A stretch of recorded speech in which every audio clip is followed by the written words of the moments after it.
Bien-aimés dans le Seigneur, Shalom. Quelle grâce que le Seigneur nous accorde encore une fois aujourd'hui de recevoir sur notre plateau pour la deuxième fois le prophète Alain Moutamba qui est parti et nous a laissé dans la soif. Et aujourd'hui encore, il est avec nous. Et je lui dis déjà bonjour. Bonjour, maman Pascaline.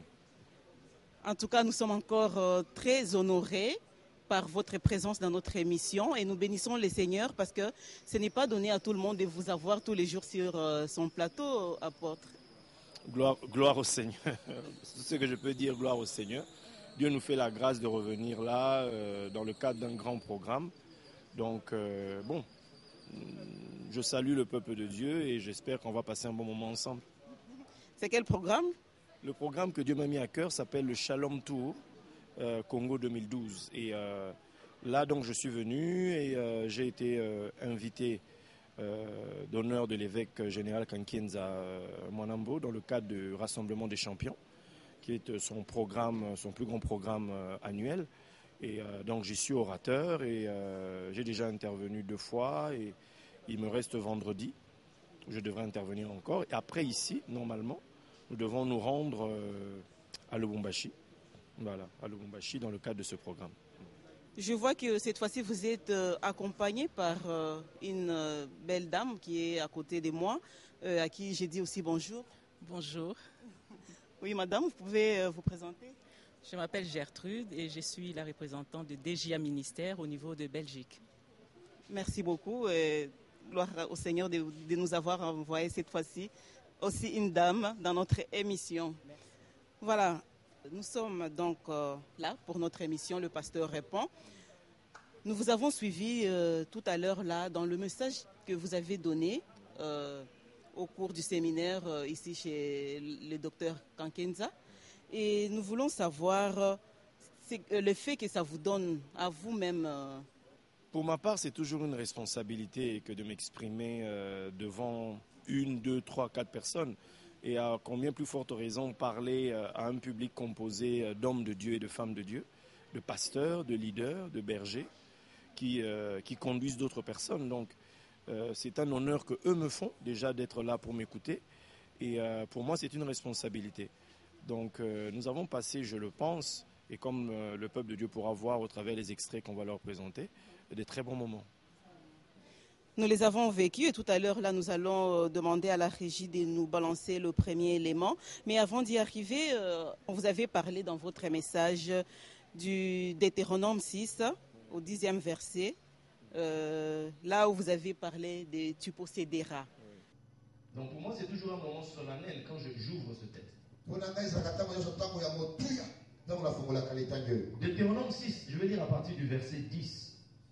Et que chacun prenne ça pour lui. L'Éternel, ton Dieu, te fera entrer dans le pays qu'il a juré à tes pères,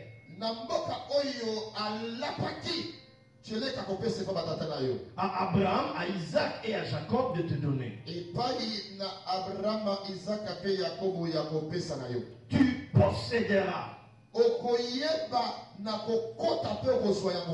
Tu posséderas de grandes et bonnes villes que tu n'as point bâties. Des maisons qui sont pleines de toutes sortes de biens et que tu n'as point remplies. Des citernes creusées que tu n'as point creusées. Des vignes et des oliviers que tu n'as point plantés. Lorsque tu mangeras et te rassasieras, garde-toi d'oublier l'Éternel qui t'a fait sortir du pays d'Égypte, de la maison de servitude.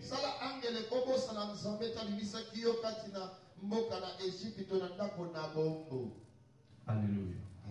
Tu posséderas. Tu posséderas. Tel que tu es là, tu as une promesse. Ta promesse, quand elle va s'accomplir, comprends ce qui va t'arriver. Et Dieu qui est fidèle, il est derrière sa parole pour l'accomplir. La question de savoir comment. Quand Marie a reçu la promesse, Marie a dit ceci. Comment cela se fera-t-il? Je ne parle pas ici aux chrétiens. Je ne parle pas aux enfants. Parce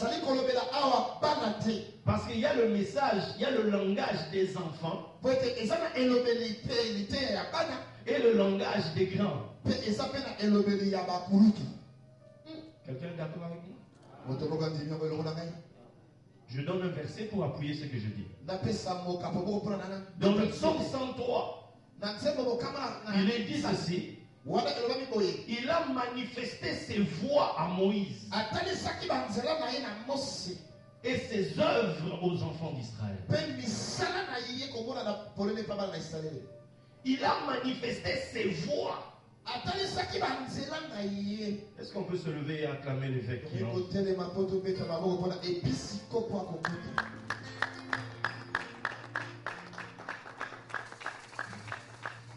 faut savoir honorer l'autorité. Il a manifesté ses voies à Moïse. Mais il ne les a pas manifestées au peuple. Le peuple n'a vu que les œuvres. Qu'est-ce que vous pouvez nous dire par là? Tu posséderas. Je posséderai quoi? La conséquence de la parole de Dieu, je veux dire, oui, ce que cette parole produit est censé produire dans nos vies, c'est qu'elle nous apporte, Jésus dit ceci, celui qui aura tout quitté à cause de moi recevra le centuple et la vie éternelle. Et ceci nous ramène dans le livre des Proverbes où il est dit qu'à sa droite se trouve la gloire, la richesse et la gloire, et à sa gauche se trouve la longue vie.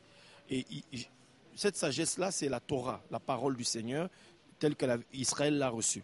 Mais maintenant, Yeshua, Jésus, se présente comme étant la Torah vivante, la parole vivante. Et donc, lui dit, si quelqu'un abandonne toute chose, si quelqu'un me cherche, si quelqu'un me désire vraiment profondément, il va y avoir une conséquence à cela. Cette personne recevra le centuple. Ce centuple-là, c'est ce que nous voyons dans Proverbe, qui est appelé richesse et gloire. Jésus appelle ça le centuple. Et d'un autre côté, on parle de longue vie. Jésus parle aussi de la vie éternelle. Donc, c'est, comment dire ça? Il y a une bénédiction matérielle. Dieu bénit son peuple véritablement. Mais simplement, il y a avant cela un certain parcours. Avant cela, il y a, il dit, si tu obéis à la voix de l'Éternel ton Dieu, voici les bénédictions qui seront ton partage. Donc, ce n'est jamais en vain que l'on obéit au Seigneur. Il y a une suite, il y a une conséquence à cela. D'où, dans ce texte de Deutéronome 6, il est dit, tu posséderas des choses. En réalité, derrière cette promesse se cache une autre promesse. C'est qu'en fait, Dieu dit qu'il va chasser nos ennemis, qu'il va chasser tous ceux qui retiennent captifs nos richesses, nos bénédictions. Et il va nous étendre, il va nous élargir. Voilà pourquoi vous verrez que Jésus, par exemple, chassait les démons. Et qu'il dira, par exemple, concernant le fait de chasser les démons, que nul ne peut entrer dans une maison et prendre les biens, piller les biens qu'il y a dans cette maison, à moins d'avoir lié l'homme fort. Donc ici, il parlait du démon que l'on chasse. Le fait de chasser les démons laisse sur le terrain des richesses, laisse sur le terrain des biens qui seront notre partage, notre héritage, qui va changer notre statut, qui va changer notre vie de tous les jours. Merci beaucoup. Prophète, vous avez encore parlé ici que le leader doit invoquer le Dieu de David. Alors on se demande, est-ce qu'il y a un Dieu de David, est-ce qu'il y a un Dieu de Moïse, est-ce qu'il y a un Dieu d'Abraham? C'est le même Dieu? Un jour, vous verrez ce texte dans Jérémie 33. Où Dieu dit qu'il a choisi David. L'évêque l'a encore dit hier. J'ai trouvé David. Il a trouvé David au milieu du peuple pour faire de lui quoi? Le chef. le roi, le berger d'Israël. Je parle ici à des bergers. Je parle ici à des leaders. Donc le leader doit aussi savoir comment il invoque Dieu. Je vous ai parlé l'autre jour de la fête des tabernacles. Les 7 là. On avait dit que le premier jour c'était Abraham, le deuxième jour c'était Isaac, le troisième jour c'était Jacob. Mais la fête des tabernacles ne se termine pas le troisième jour. Ça dure 7 jours. Et le quatrième jour on a Moïse. Le 5e jour on a Aaron. Le 6e jour on a Joseph. Et le dernier jour, le grand jour de la fête, on a David. C'est le même Dieu. Oui, fort heureusement, fort heureusement. Simplement, c'est sa manifestation qui est différente. Lorsque Dieu donne un nom, en réalité, il révèle un attribut. Il révèle un caractère. Quand il est Dieu d'Abraham, il révèle quelque chose. Quand il est Dieu, comment on appelle ça, d'Isaac, il révèle autre chose. Quand il est Dieu de Jacob, il révèle autre chose. Maintenant, dans ce que j'ai dit là, les leaders doivent invoquer le Dieu de Moïse, l'éternel Dieu de Moïse, Dieu de David et Dieu de Yeshua, le Messie. Donc, ce sont cette invocation-là que j'ai donnée pour les leaders. Et qui sont les leaders? Les leaders, ce sont les pasteurs. Si je parle dans l'église, on parle des pasteurs, on parle de tous ceux qui instruisent. Quand je dis pasteur, j'englobe tous les ministères, apôtres, prophètes, évangélistes, pasteurs et docteurs. Mais ça ne se limite pas qu'à ça, parce que les leaders ne sont pas que dans l'église. Les leaders, c'est aussi à l'extérieur. David était un roi. Aujourd'hui, on pourrait parler de président, on pourrait parler de chef de gouvernement, on pourrait parler de PDG, on pourrait parler de toutes ces choses-là. Donc, le leader a une manière de prier, d'invoquer Dieu. Parce que Dieu doit se révéler au leader d'une certaine manière. Puisque j'ai donné le texte qui dit dans Psaume 103, où il est dit qu'il a manifesté ses voies à Moïse, mais ses œuvres au peuple. Donc, les secrets de Dieu sont pour les leaders, mais les œuvres de Dieu, c'est-à-dire les guérisons, les miracles, les puissances, toutes ces choses-là, c'est pour le peuple. Donc, Dieu élève un homme pour en faire une bénédiction pour autrui. Cet homme-là doit être d'abord au préalable connaître certaines choses, doit au préalable connaître Dieu d'une manière un peu plus élevée que le commun des mortels. Nous allons demander à la régie de nous lancer donc le premier élément là où nous allons suivre l'apôtre en train de nous donner le message. Quelqu'un est avec moi? Dans Jérémie 33, Dieu dit, j'ai fait une alliance. Vous verrez que je la tiendrai. À moins que je n'aille, que j'arrête d'aller chercher dans la descendance de David ceux qui doivent dominer, ceux qui doivent régner sur la descendance d'Abraham, d'Isaac et de Jacob. Ce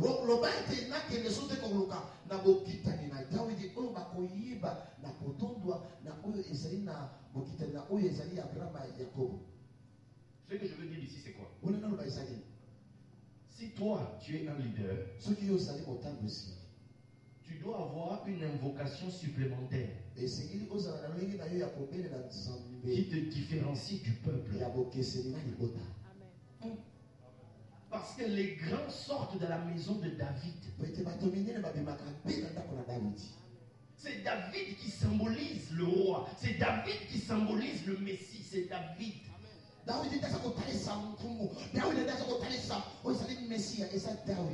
D'où Yeshua lui-même, Jésus, devait dire qu'il est le fils de David. Qu'on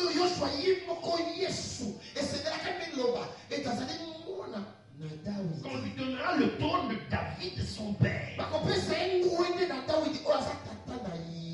D'où un jour, Élie écrira une lettre à un roi. Il dira, ainsi parle l'Éternel, le Dieu de David, ton père. Toi, leader, moi, leader, tu dois pouvoir invoquer le Dieu de David. C'est ce qui te différencie du peuple qui ne se limite qu'à l'éternel Dieu d'Abraham, d'Isaac et de Jacob.